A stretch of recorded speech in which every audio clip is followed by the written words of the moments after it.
awiting ito talagang pinakita na ng Panginoon kung gaano kadakila at pagmamahal. So, damdamin natin ang lyrics ng awiting ito sa ayon nga po dito, kahit na gaano tayo kadumi, kahit gaano tayo mapamakasalanan, inaamo tayo ng Panginoon, iyayakap tayo ng ating Panginoon. So, huwag natin isipin, makasalanan ako, hindi ako pwede maglingkod sa iyo, Panginoon. The more na gumagawa tayo ng mga kasalanan, lumapit tayo sa ating Panginoon at siyang bahalang maglingkod sa atin. So, nandiyan na kanyang subdulang biyaya. So, Lord, narito po kami, aawitan ka namin, Panginoon, at para po sa iyo ito, Panginoon. Hindi karapat-dapat pagkukulan ng haba at wagas mo pagsintaan. Habang walang kakayanan, nasuklian ka ng mabuti sa lahat mong ginawa. Yakap mo kami, Panginoon. Yakap mo ako sa aking balik. Ang ibig mo, inibig mo ako na hindi kayang tumasan, O Diyos ng katarungan at katwiran na kahit minsan di na mairan ang kabanalan kanwalatian.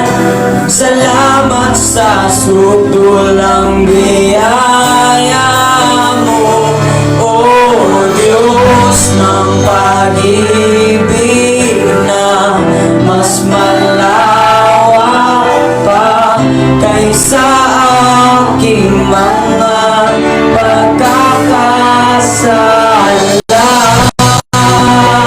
Higit pa sa buhay ko, salamat sa subdulang biyaya mo.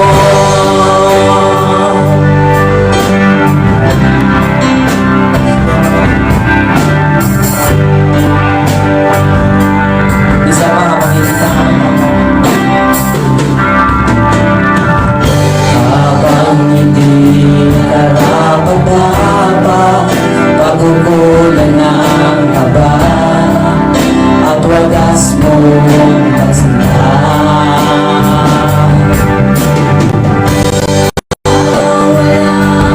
Kaya na masuklian ka ng mabuti sa lahat mong ginawa. Yakap mo ako sa aking balik. Inibig mo ako nang di kayang tumpasan, O Diyos ng katarungan at katwiran na kahit minsan di na mairan ang kabanalan kalwalatian. Salamat sa subdulang biyaya mo, O Diyos ng pag-ibig na mas malawak pa kaysa aking mga pagkakasala. Higit pa sa buhay ko, salamat sa subdulang biyaya mo. Patuloy po tayong pinagpala sa araw na ito. Palakpakan po natin ang Panginoon. At maraming salamat din sa ating pong mga tagapakinig, tagapanood sa hapong ito. At isang bagay po ito na nakikiusap po si Pastor. Nais po ninyong i-share po ito sa ating mga kaibigan. At malaking bagay na makarating po ang mensahe ng ating Panginoon para sa kanila. Napakahalaga po itong mensahe ng ating Panginoon. Ganon din po sa ating pong mga bisita po ngayon. Marami pong salamat sa iyong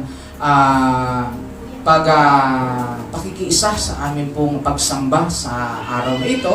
Maging po sa ating pong mga kababayan na nasa ibang bansa sa kabila ng ating pong mga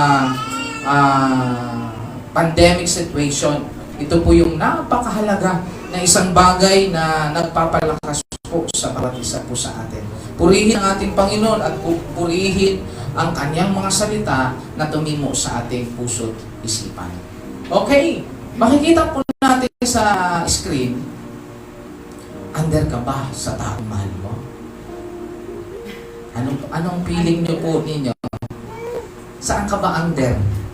Doon sa mga may asawa, sino ba ang under? Yung si Mr. o si Mrs.? Ayan. Basta ang sabi po dyan, di baling under, basta mahal mo. Tama po ba? Palampakan po natin.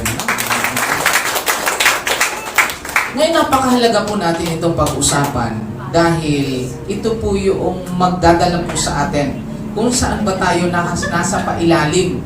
Ilalim ng tinatawag na kapangyarihan. Kapangyarihan ng iyong mister, kapangyarihan ng iyong misis. Kapag sinisigawan ay, okay, uuwi na.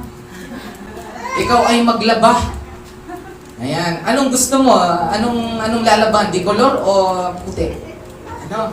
So dito po sa Romans, mapapansin po natin na napakahalaga pala sa isang tao na mayroon siyang tinatawag na under sa kanyang authority, even sa ating material na bagay at yung spiritual na bagay. Kasi kapag hindi natin alam kung saan tayo pasakop, magkakaroon ng problema ang ating buhay. Even na tayo po ay mga Kristiyano, ito pong pinakamahalaga. Pansin po ninyo ang verse nito. Job Theo, wag kang Theo, pwede pong na tawag nito. Ayan. Okay, according po sa Romans chapter 6, verse 14, for sin shall not have dominion over you, for ye are not under the law, but under grace. Wow! Tingnan po natin sa Tagalog. Sapagkat hindi na dapat maghari sa inyo ang kasalanan. Yung pala yung sinasabing under. Saan ba tayo under? Kasalanan ba o namumuhay pa tayo sa kasalanan o tayo ay namumuhay sa nagpagiging mabuti? Kasi ang sabi rito, dahil kayo'y hindi na namumuhay sa ilalim ng, ano daw? Kautusan, kundi sa ilalim ng kagandahang loob ng Diyos. Alam po ninyo mga kapatid, isang bagay po ito na maunawaan po natin. Ma-identify pala natin yung ating sarili. Saan ba talaga ako under? Under the saya ba o under the bakod? Ano? Malalaman mo pala pag si Apostol Pablo in Romans chapter 6, kasi inisa-isa po yan, binabasa po natin yan kapag tumanggap tayo sa Panginoon at nabautismuhan. Binabasa po yung chapter 6 na yan. Nang sabi po ni Apostol Pablo dyan, mamumuhay pa ba tayo sa kasalanan? Gayong nandito na tayo sa biyaya ng Panginoon, pinapaalalahanan yung mga kapatiran po natin ng mga taga doon sa Roma. Nang sinasabi niya, be careful tayo sa ating ginagalawan. Kasi doon sa ating ginagalawan, according doon sa bagay na yun, baka ikapapahamak po natin. Hindi lang pala ang COVID-19 ang nakakapagpahamak sa tao. Nakakalungkot mga kapatid.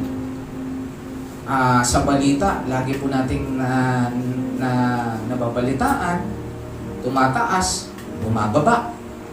Tapos tataas naman, bababa uli. Ano ba talaga? Yan. At minsan, ang bawat isa sa atin, aminin natin, tayo po ay natatakot. Dahil ayaw naman talaga nating mamatay agad. Lalo tigit hindi pa. Lalo tigit dito sa ating po mga wala pang hindi pa nakakapag-asawa. Nagbo-boyfriend, girlfriend pa lang. Diba? Pag namatay na agad, malulungkot talaga.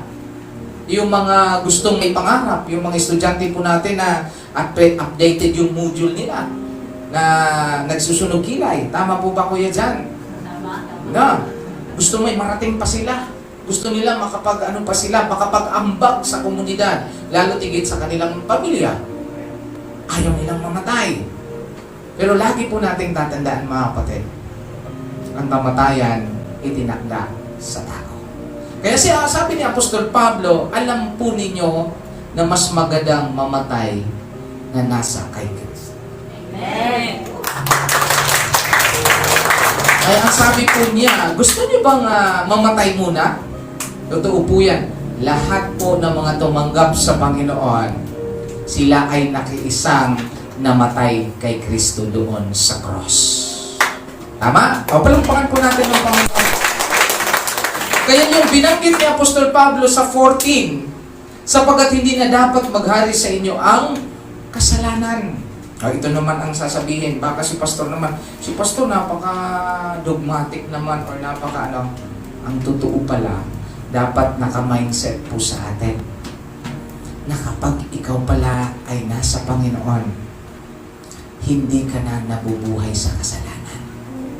Hindi na tayo nabubuhay doon sa mga bagay na, ay baka, pwede na to, ay hindi. Baka teka muna, subukan ko, tikman ko lang naman, kunti lang naman, wala namang nakakita.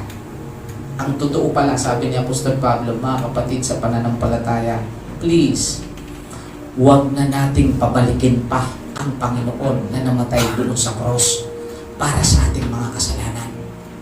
Kayo po ba, mga kapatid, mayroong mag-ama nang sabi po ng ama sa kanyang anak na napakasutil. Sabi niya, anak, ganito na lang, sa tuwing ikaw ay nagkakasala, paluin mo ako. Ano man ang iyong kasalanan, ang iyong ama, paluin mo ako, saktan mo ako, kahit hanggang sa duguan ako. So habang nagkakasala yung kanyang anak, siyempre yun yung usapan nila, paluin daw ang kanyang tatay. O habang matindi yung kasalanan, patuloy na pinapahirapan yung ama. Sa madaling sabi, nakaraang ang ilang araw, na-realize niya. Sa kabila ng kanyang kasalanan, ang nagdudusa ang kanyang ama. Pero napakaganda po niyan. Unlimited love po yan eh. Narinig ko po ito sa mga nanay. Di bale ako na lang magkasakit, wag lang ang aking anak. Bakit? Ang gusto nila, dahil mahal na mahal nila ang kanilang mga anak, ayaw nilang payagan na mapahamak ang anak. Ganon din po tayo, parang siya sabi ni Apostol Pablo, call attention ito sa bawat isa sa atin, na tayo'y tumanggap na sa Panginoon. Anong tinanggap natin? Yung buhay na walang hanggan. Pangalawa, yung protection ng Panginoon sa buhay po natin 24/7, nandyan lagi. Pangatlo, yung pamana, na kapag namatay ka, ano man ang mangyari sa buhay mo, sabi ng Apostol Pablo, ay kaganahan or victory at mayroong langit na bayan kang pangako ng ating Panginoon. Di ba napakaganda po nun, mga kapatid? Pero bakit ang tanong?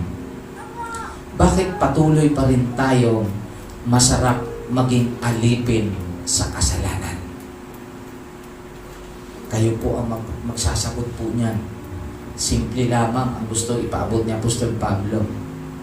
Ang totoong nagmamahal, totoong tinanggap ang salita ng Panginoon, hindi na dapat namumuhay sa kasalanan. Pero huwag kayong mag-alala, mga kapatid. Ang totoo naman talaga, hindi naman natin kayang magbago. Parang sinasabi natin, naku, bago ako tumanggap sa Panginoon, teka muna, ayusin ko muna yung buhay ng pamilya ko. Ayusin ko muna yung ugali ko, ayusin ko muna yung aking, meron pa akong mga bisyo. Saka na ako, pastor, pagka, ayusin ko nung muna. Baliktad, mga kapatid, kung ganun ang ating mindset. Ang totoong nag-aayos, kailanman hindi tayo pwedeng mag-ayos ng ating mga kasalanan. Mayroong Diyos na sinasabi nga sa iyo, it is a free gift para sa atin. Regalo na hindi mo kailangan pagtrabahuan. Alam mo yung may utang ka sa tindahan, tapos mabanggit sa iyo nung nagtitinda, Huwag kang mag-alala, Mare. Wala ka ng utang. Bayad ka na. Siyempre, tinatanong mo, sino nagbayad? Ay, huwag kang mag-alala. Binayaran ka ng kaibigan mo. Di ba anong pakiramdam nun? Kapag binayaran yung utang mo. Masaya. Tapos sa isip mo, sa sunod mangungutang ako na. Diba? Lalakihan mo naman kami. May tagabayad naman eh. Yun ang sabi ni Apostol Pablo na huwag naman sanang maibulit sa atin yung tinatawag pag-abuso doon sa biyaya ng ating Panginoon. So ito po yung mga bagay na pwede po natin puntuhan, mga kapatid. Ano bang dahilan?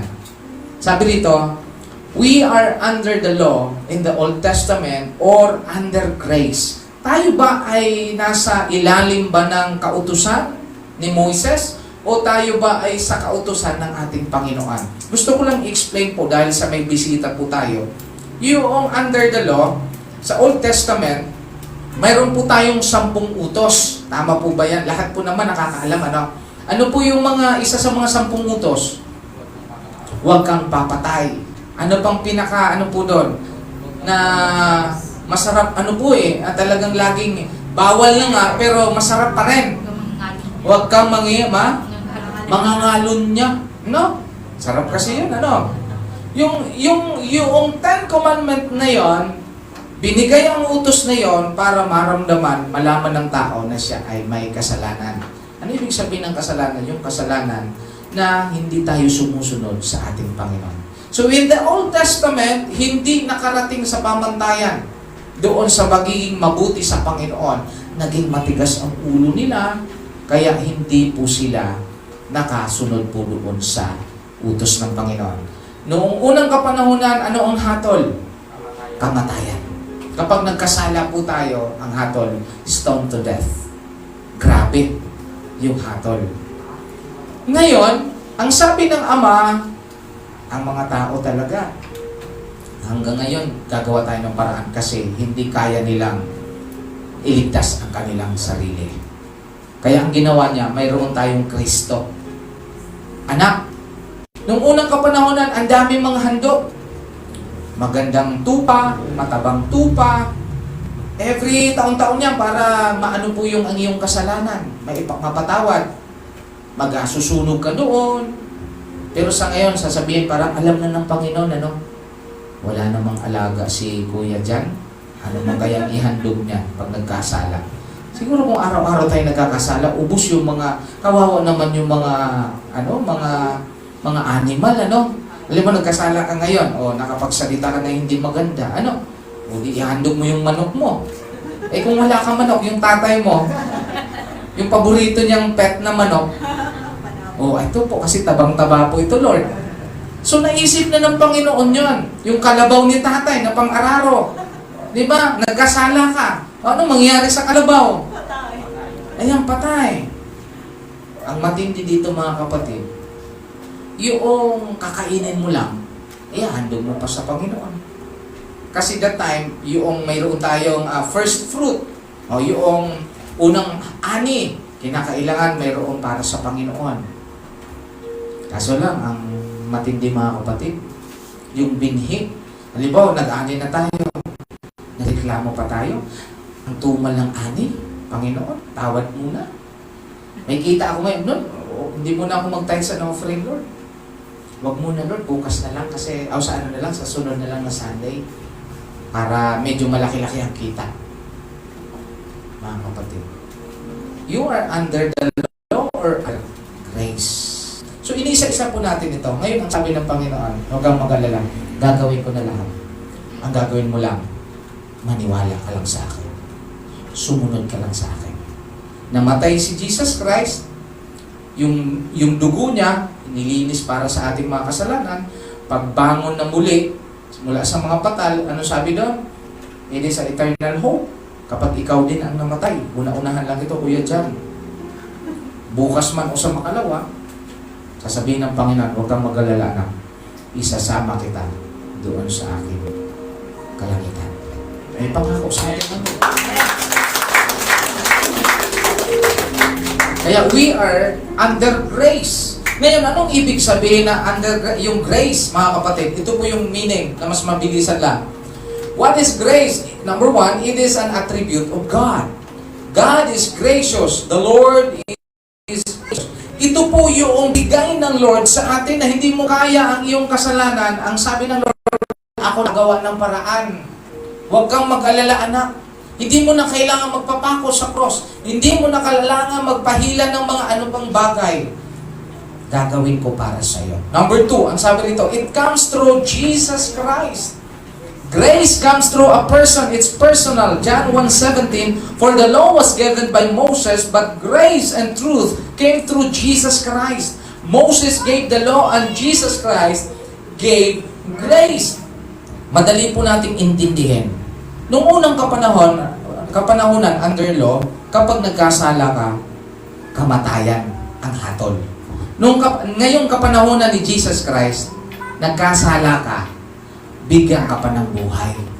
Di ba ang maganda, mga kapatid? Ririgaluhan ka pa ng buhay. Hindi lang buhay na pansamantala. Ito yung buhay na walang hanggan. Imagine po ninyo, mahal na mahal po ninyo ang iyong asawa, ang iyong pero balang araw din, mawawala din yan sa mundo. Lahat po tayo magugunaw.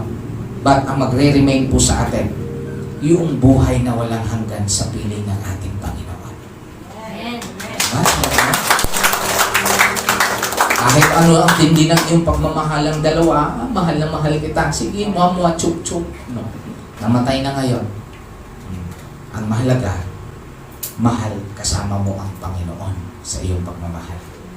Ang problema lang, mga kapatid, kung nagmamahal tayo sa maling pagmamahal.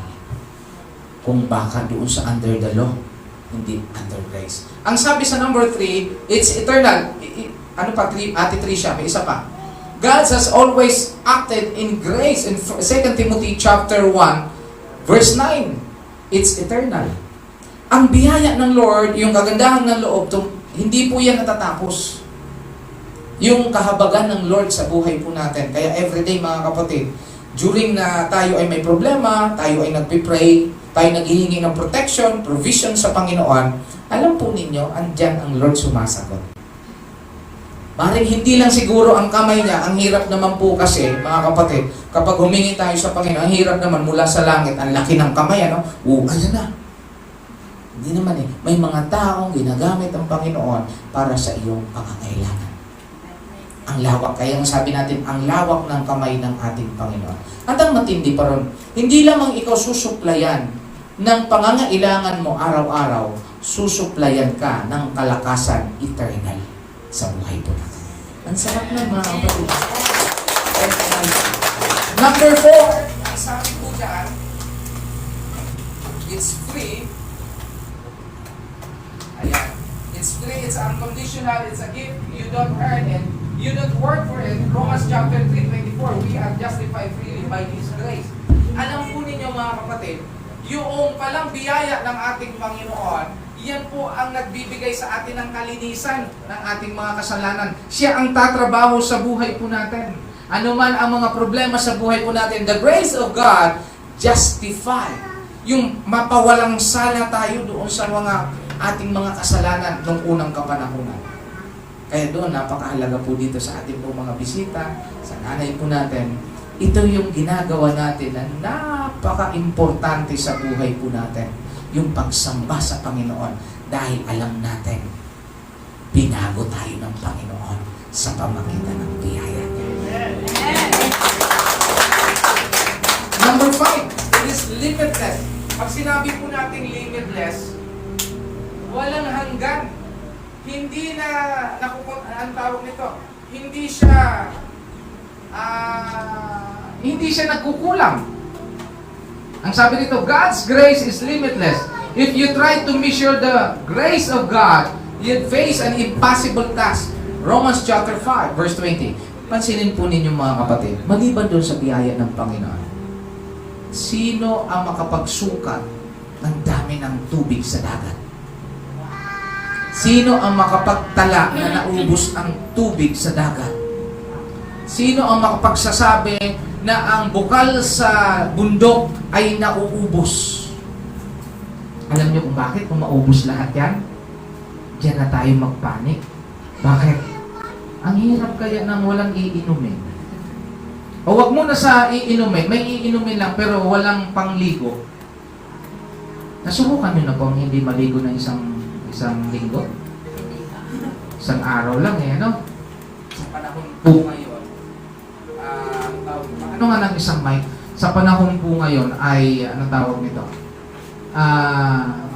Sobrang init, na ano po tayo, yung tinatawag na anong tawag nito? Yung pinapawisan, kailangan natin yan. So dito po sa bagay po nito, the grace of God, it is limitless. Kumbaga sa ano mga kapatid, sa mating pagkaunawa po nito, ang kapangyarihan ng Diyos ay nasa atin. Amen?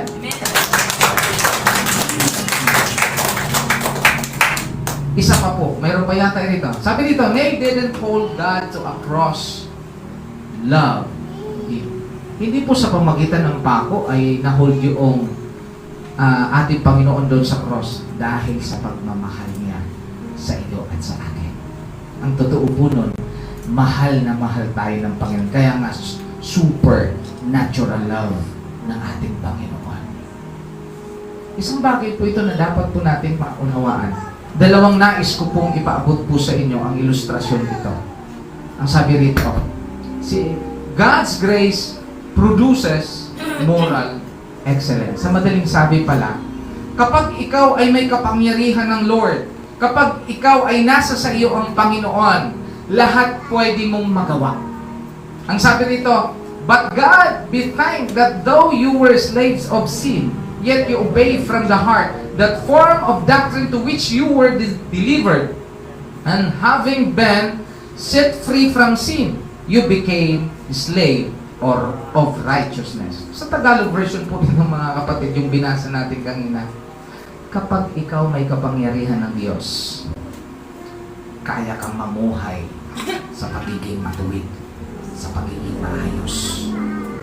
Kasi pala, pag under grace po tayo mga kapatid, kaya nga sinasabi po nito, walang imposible sa Panginoon. Dahil yung may kanta nga tayo na, God is with us. Hindi tayo pababayaan ng Panginoon. Ano man kaibigan, mga kapatid, sa pananampalataya, ang panalangin natin, ang kahilingan natin, maging ito ay pag-aasawa, maging ito ay trabaho, maging ito ay hanap buhay, maging ito ay para sa pamilya mo. Kapag tayo ay under grace ng Lord, huwag tayong mag-alala because the power of God is with us. Amen. Kaya ang pinaka sabi nga natin kung sa law, may expire po ito. Na-expire po siya eh. Una, ang sabi daw, yung grace kapag ikaw ay bitter. Minsan hindi yung kapangyarihan ng Lord hindi nagiging malakas sa buhay mo kung ikaw ay ano tawag sa Tagalog ng bitter? Bitterness? Anong tawag na? Yung wala ka nang ginawa kundi yung nagrereklamo ka, wala ka nang ginawa kundi hindi ko kaya, suko na ako. Isang bagay po yun. Na we are not under the power of God. Pangalawang bagay po roon, yung namumuhay tayo sa kasalanan. Slave of sin. Kaya mga kapatid, ito po yung pakiusap ng iyong lingkod. Kung gusto nating marating ang buhay na payapa at buhay na masagana sa ating pong pamilya, huwag tayong maging alipin sa kasalanan. Kasi ang biyaya ng Lord, hindi yan nagtatrabaho doon sa mga taong hindi naman sumusunod sa Panginoon. Under doon sa alipin ng kasalanan. Pansinin po ninyo mga kapatid. Ang epekto ng under grace, moral excellence. Ano ibig sabihin po nito? Yung maging mabuti ka. Sa lahat ng ating paglilingkod, lalong ikaw ay bumubuti, nag-i-excel tayo. Dati-rati, wala naman tayong pera dyan. Wala naman tayong life. Dahil sa ating pong dati-rati dito lang sa hulugan tayo nagsasalita, nagpipreach, nag-worship. Pero nakakapang-abot na tayo sa iba-ibang bansa. It because of the excellence ng ating paglilingkod. It because we are under God's grace. Yung excellency. Amen ba nun, mga kapatid? Kaya pag i-check po natin, mga kapatid, at we keep on praying, kapag under the slip of sin tayo, hindi tayo magiging masaya. Hindi tayo magiging produktibo. Hindi tayo magiging matagumpay. Kapag dumikit ka, lahat damay-damay na. Bakit yung taong yun, pag dumikit lang sa amin, away-away na kami?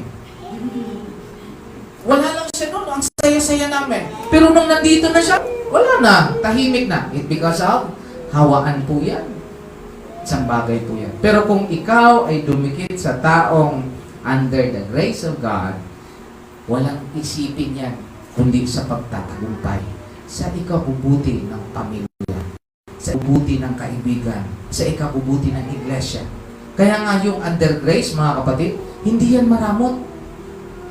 Kapag may panawagan po tayo ng expansion, nag-iisip yan kung paano dumiskarte. Alam po niyo yung, kunin ko lang yung word na diskarte, pagdating doon sa mga, yung nagsusugal, hindi naman natin alam kung susugal. Basta yung nagsusugal, alam mo yung mga taong sugalero, mabilis yan makakuha ng pera. Magaling dumiskarte yan. Maya-maya, may pera agad yan. Bakit kaya hindi natin kunin ang totoo naman talaga sa pagiging marunong, madiskarte, ay galing sa Panginoon? Bakit hindi natin gawin yung diskarte na yon? Pero sa mabuting kaparaanan.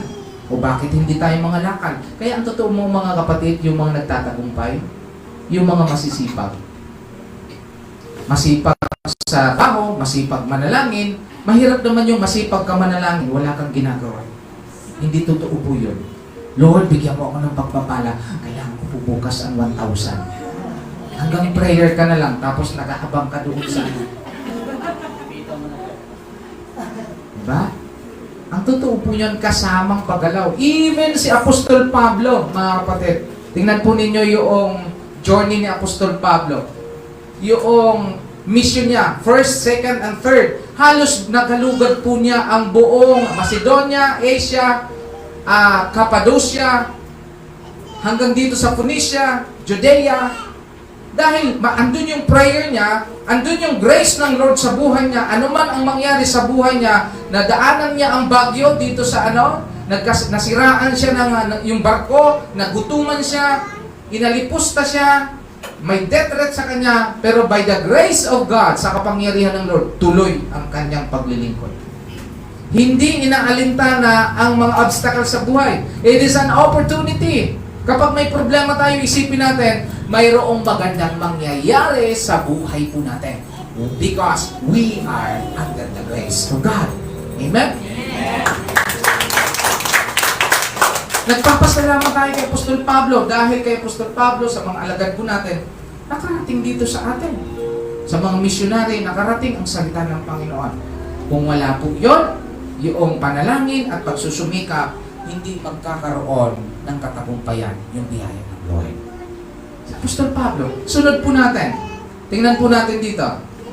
Yung generosity ng mga taga Macedonia. Pansinin po ninyo. Ito po yung verse. Isa-isahin ko po sa inyo. Alam po, pag under grace ka, walang reklamo at mabilis ka usap. O pakisabi sa iyong katabi, mabilis ka usap. 2 Corinthians chapter 8, verse 1. Ito po sabi niya, mga kapatid, nais naming malaman ninyo ang ipinakitang kagandahang loob ng Diyos sa mga iglesia sa Macedonia. Kagandahang loob ng Diyos, the power of grace. Ang sabi dito, dumanas sila ng matinding kahirapan. Matindi. Pag sinabi po natin matindi, ay malupit. Sabi rito, at ito'y isang mahigpit na pagsubok sa kanila. O, hindi lang matindi, mahigpit pa.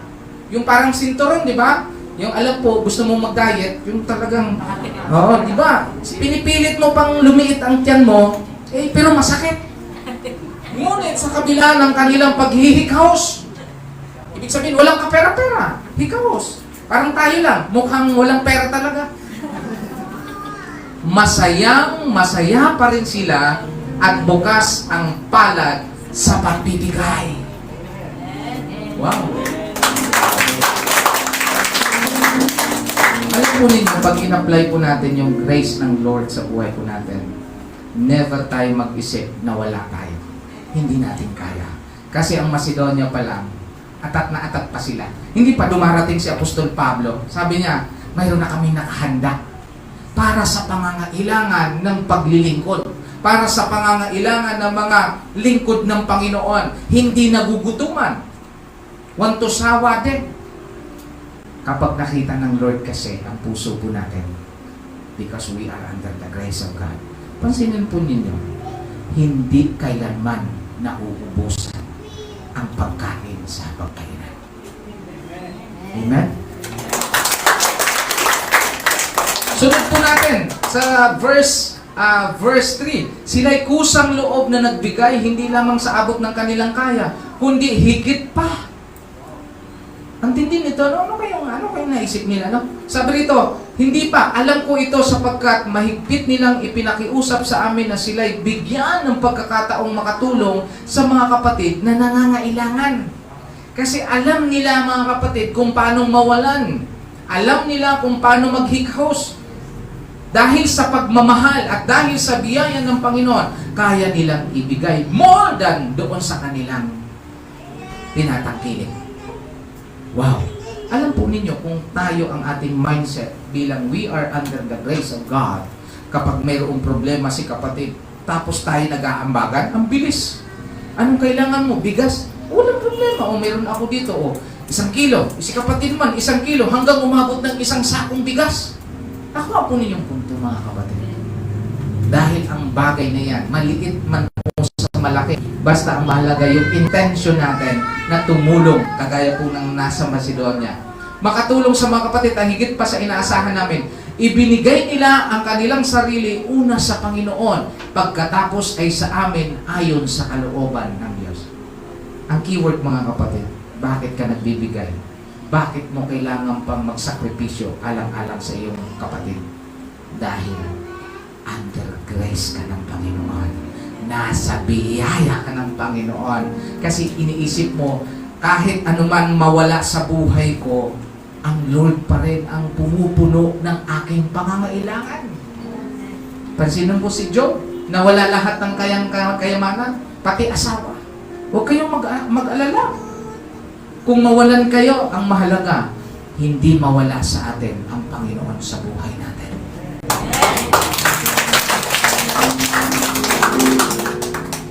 The Macedonian generosity was possible because they gave themselves first to the Lord and only then to Paul. Their preeminent concern was how best to serve Christ. They gave out of their poverty because of the sincerity of their commitment to Christ as Lord. So great was their desire to serve Christ that they would not allow their economic situation to keep them from being involved in the Lord's work. It is not just a financial obligation, it is a ministry opportunity to send those set apart to be God's possession. Alam po ninyo mga kapatid, ang totoo naman talaga niyan, wala naman tayong ipagmamalaki sa Panginoon na kayamanan. Maging ang kotse, bahay, anuman ang ari-arian meron tayo, ito ay galing sa Panginoon. Kapag ito ay ibinalik natin sa magandang kalalagayan sa ating Panginoon, ipagkakaloob sa atin yung more than enough doon sa pagpapala na ibinigay sa atin ng Panginoon. At ang matindi pa rito, hindi kayang bayaran ng salapi yung buhay na walang hanggan. Saan ka nakakita ka? Kung may nag-aalok ba sa buong Pilipinas na bayaran ko na lang ang iyong buhay na walang, para magkaroon ako ng buhay na walang hanggan, wala pong ganun. Kasi ang Lord makapangyarihan sa bawat isa sa atin ayon sa ating pagkakatiwala, paniniwala, pagtitiwala sa Panginoon. Ito ay libre. Pero sabi nga, kailangan mong sumunod, pumailalim doon sa grace ng Lord. Kaya alam mo na kapatid, under ka ba ni Moses sa Old Testament o under ka kay Kristo? Under ka ba doon sa kasalanan ni Satanas o under tayo kay Jesus Christ na nagbigay sa atin ng buhay? Ang sabi pa rito, grace changes everything. Sa ayaw na maniwala mga kapatid na bago ang buhay po natin dahil sa biyaya ng Lord.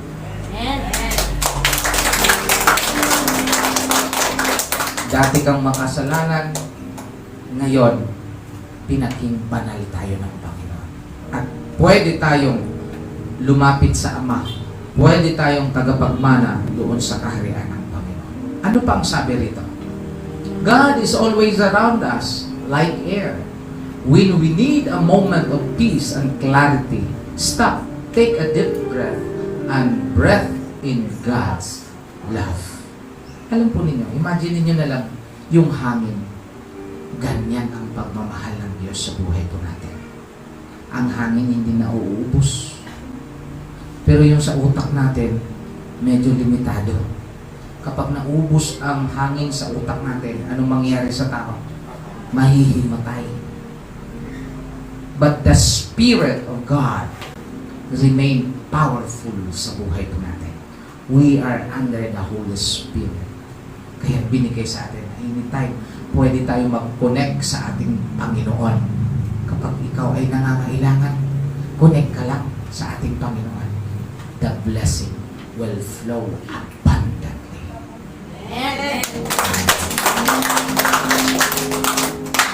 For the wages of sin is death, but the gift of God is eternal life in Christ Jesus our Lord. Yung 6:23 doon, di ba sa 14, yung po yung sinabi ni Apostol Pablo, mga anak, attention kayo. Huwag na tayong mamuhay sa kasalanan dahil may regalo na nga tayo sa Panginoon. Huwag nating balikan pa na ikapapahamak sa buhay po natin. Pag sinabi ng ligtas ka na, wag na po tayo sanang mamuhay pa doon sa ikapapahamak natin. Amen? Ang sabi pa po dito, sige, palakpakan po natin ang Panginoon. Sapagkat hindi na dapat maghari sa inyo ang kasalanan dahil kayo'y hindi na namumuhay sa ilalim ng kautusan, kundi sa ilalim ng kagandahang loob ng Diyos. Alam po mga kapatid, ito po yung challenge po sa bawat isa sa atin. Never tayo magpadikta sa kaaway. Na okay lang yan, sige, tikim lang. Okay lang yan, habang nabubuhay ka pa. No. Kapag tayo'y gusto natin ang kapangyarihan ng Lord, laging manatili sa atin 100%, laging effective sa atin, dapat mamuhay tayo ayon doon sa biyaya ng ating Panginoon. Alam po ninyo, sa totoo po yan, kapag tayo ay nabubuhay tayo sa kabutihan, sa katwiran ng Panginoon, iniisip mo pa lang, ibinibigay na sa iyo ng Lord. Nandito pa lang yan sa mind mo, ang Lord napakatindi ng kanyang pagmamahal sa bawat isa sa atin. Kaya kung anuman ang iyong plano sa bawat isa sa atin, maging sa mag-asawa, maging sa kapatid, maging sa ating pong pamilya, maging sa magpapamilya pa lang, boyfriend, girlfriend, tiyakin natin kung saan tayo under. Under ka ba? Sa presensya ng Lord? We say, Amen sa Panginoon. Meron pa ba? Wala na po, mga kapatid. So mga kapatid, ito lamang po ang nais ipaabot sa atin ng Panginoon. Manindigan tayo na tayo ay nasa presensya ng Panginoon. Kapag may dumarating man sa atin, na nadidikta man sa atin, ay matakot ka, ay hindi ganyan. Sabihin mo sa kanila, ako ay nasa biyaya ng Panginoon. Walang imposible sa Panginoon na kayang lampasan ang malaking alon, malaking bagyo, malaking problema sa buhay po ng bawat isa po sa amin because the power ng ating Panginoon kailanman ay hindi magkakapit. Tayo po sa madaling manalangin. Panginoon, marami pong salamat sa pagkakataon nito. Nabuhay kami, Panginoon, sa iyong kaligtasan, Ama. Marami pong salamat sa pagmamahal. Maraming salamat, Panginoon, sa iyong mga salita na nagbigay po sa amin ng kaliwanagan na kami po ay pasako po sa iyo, Ama. Patawarin niyo po kami, Panginoon, kung may nagagawa kami kamalian sa buhay po namin. But Lord, tulungan mo kami sa banal na Espiritu na lagi po naming tatandaan na mamumuhay kami sa iyong biyaya, Ama, sapagkat ang iyong kapangyarihan ay laging nagbibigay sa amin ng katagumpayan. Pagpalain niyo rin po, Ama, ang amin pong mga bisita ngayon, si Nanay, maging ang kanyang buong pamilya. Nanawa, Panginoon, hindi lang ito una at huli na amin po siyang kasama, kundi habang sila ay nabubuhay, patuloy kami magpupuri sa iyo, patuloy kami magpapasalamat sa iyo, patuloy kami, Panginoon, na magmamahal sa aming kapwa, gaya ng iyong pagmamahal. Muli, Ama, marami pong salamat sa pangalan ni Jesus.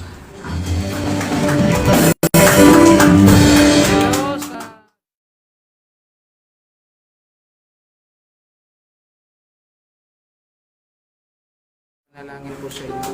Brother Joey Manalo, kay Brother Jerome Manalo, God bless po sa inyo dyan. Ha?